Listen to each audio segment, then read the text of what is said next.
Hey you guys, welcome back to the Sholi YouTube channel. Today we're going to be talking about the Fuji Tan 7350 applicator and the best settings for your spray tan. Starting with the solution screw, this is going to control how much solution comes out of your gun at a time. So the best place to start is closing it all the way. Once it's all the way in the closed position, we're going to back it out one full turn. So all the way open, one full turn.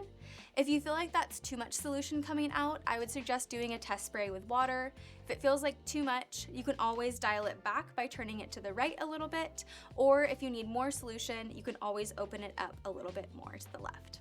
Moving to the very top to this fan pattern control knob, this is going to control how wide or narrow that fan pattern is. If it's in a 12 o'clock position like this is going to be the widest fan pattern for this gun.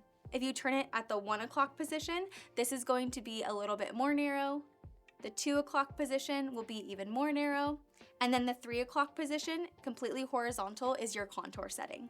Moving to the front of the gun, this is the air cap. So this will control whether you're spraying in a vertical or a horizontal position.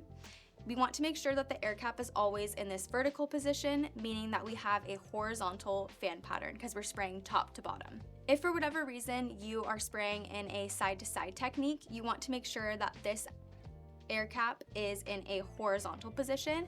And to change this, all you have to do is loosen up this black ring, turn the air cap to a horizontal position, and then tighten it back up.